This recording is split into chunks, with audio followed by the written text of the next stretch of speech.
Now we'll move to the Dr.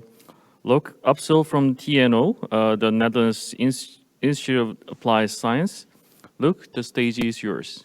Well, thank you, Yuan. Ladies and gentlemen, dear South Korean friends, it's a pleasure and an honor to represent TNO at this webinar.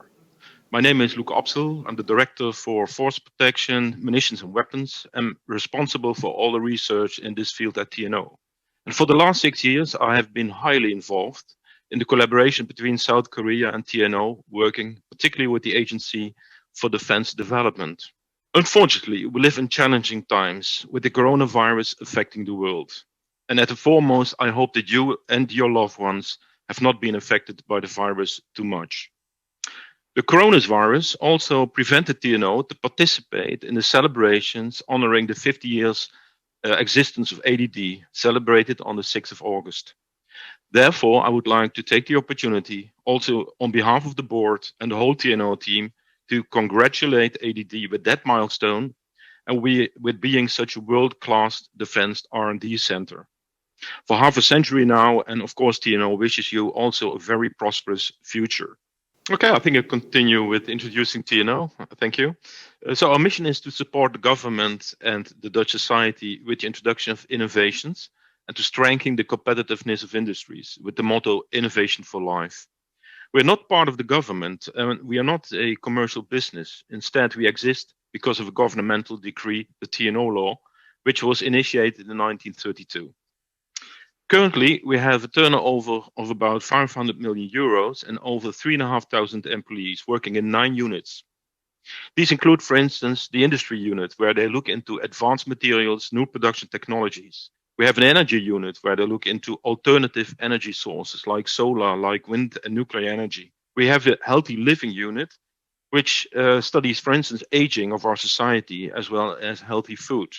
And as you can imagine, this unit was particularly active also in countering the coronavirus with developing new detection and diagnostic technologies as well as studying the effectiveness of personal protective equipment like face masks.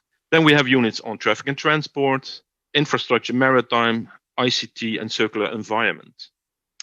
The unit, Defense, Safety and Security, is the largest. It has about 900 employees and a yearly turnover of about 140 million euros, of which 1/3 is basic research and the other 1/3 is applied research on behalf of the Dutch Ministry of Defense. And the last 1/3 is what we call business to business and business to government. And this contract research is mainly international because we have only limited defense industries left in the Netherlands. And as Mr. Venema already indicated, TNO is one of the strategic knowledge and innovation partners for our Dutch Ministry of Defense. The Defense Research Organization part of TNO is governed by a special council for defense research, which governs all the needs and defense funding on behalf of the MOD. This council is headed by our CEO, the Rear Admiral Maarten Tossings, and the Deputy Secretary General of the Dutch Ministry of Defense, and also Mr. Venema is member of this council. The defense research at TNO is organized in 4 so-called roadmaps, one on information and sensor systems, where they look into radar, sonar, electro-optic technology, one on military operations, human performance, where they study the needs for the future armed forces, as well as the performance of soldiers in extreme conditions.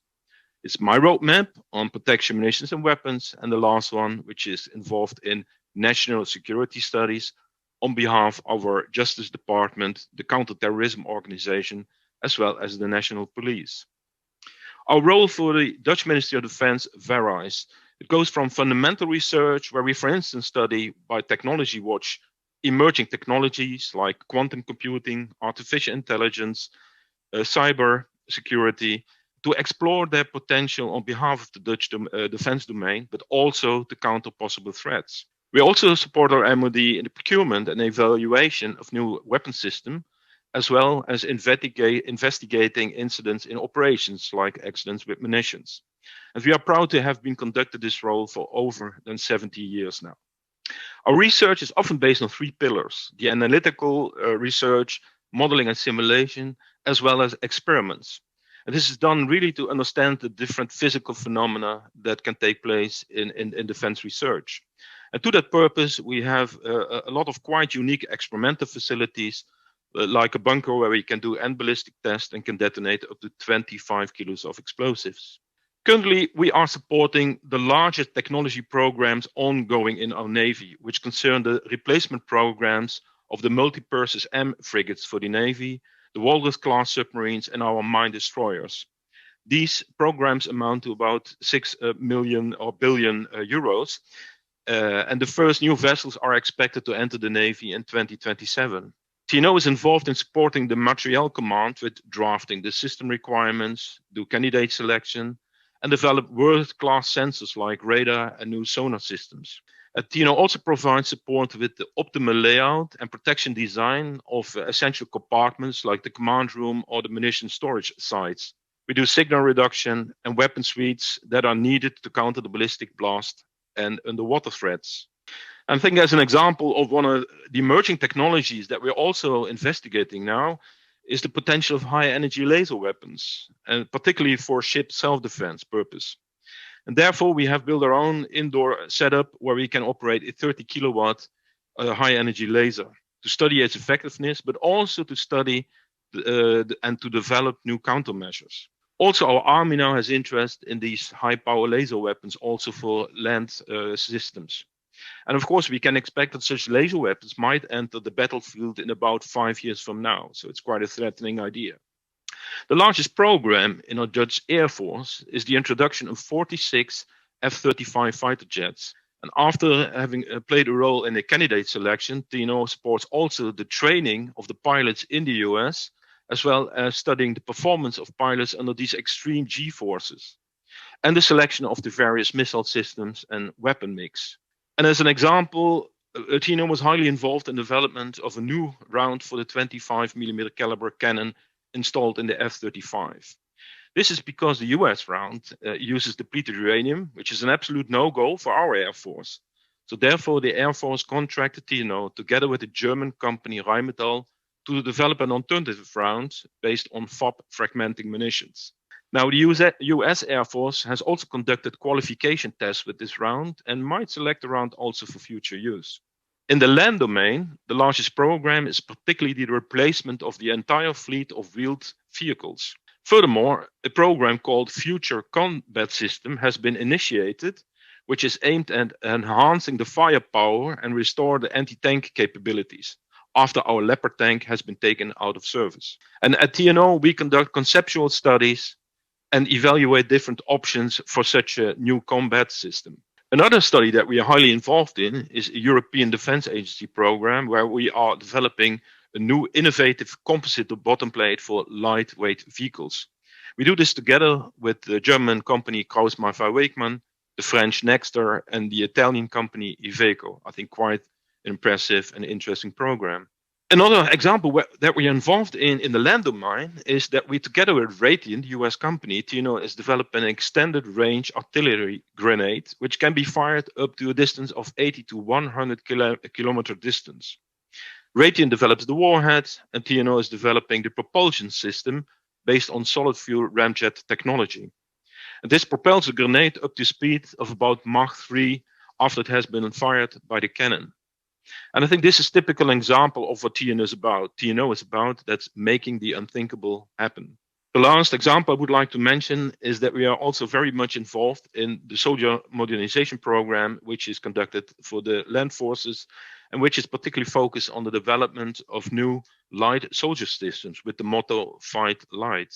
We have looked into the camouflage patterns, communication systems, but also looked for the right balance between protection, which is often heavy personal protective equipment, as well as mobility and ergonomics by using modular concepts and lightweight solutions. Yeah, since 2012, I have been very active in the collaboration with South Korea, and particularly in doing joint research with ADD. And since that time, we have done several joint projects, and I think there has been initiated a truly excellent spirit of collaboration and many friendships between the researchers up to now.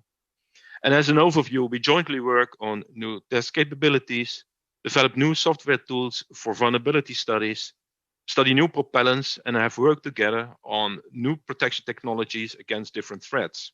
And our work with ADD has also given us the opportunity to to participate in the KIMST Symposia. In 2017 symposium, it was a great honor for our former CEO, Vice Admiral Nachtegaal, to give the opening keynote speech on defense innovations in challenging times. And at the KIMST Symposia also we organized joint courses on blast and shock together with ADD. I think very nice examples of our excellent collaboration. And personally, I am very impressed by the world-class research that is being conducted by the researchers of ADD, their professionalism and their strong commitment to support the South Korean forces. So we are very grateful for this excellent collaboration.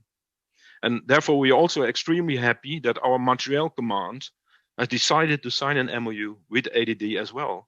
And I think this emphasizes the strong collaboration ambitions between South Korea and the Netherlands, which is underscored by this webinar today. And the various journey I personally made to South Korea have shown me how beautiful your country is. We have visited very nice, impressive cities like Seoul, like Daejeon, like Haeimei, where history and modernization sit hand in hand.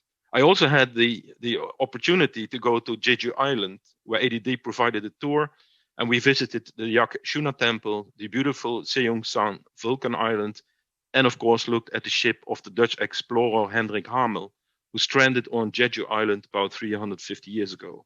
But above all, I am very grateful for the warmth and hospitality I have experienced during every visit to South Korea. And of course, I enjoyed your excellent kitchen and the best food. So hence, I think our countries match very well. And I look forward in extending relationships into the future also with different companies.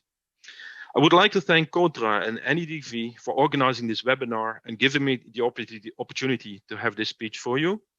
And of course, I wish you all a very good stay and very good health. And I would like to say goodbye and thank you for your attention. Thank you. Thank you, Louk. It was quite an extensive overview of what TNO does, and I know there's a lot more, but because of time being, you have selected only a few projects.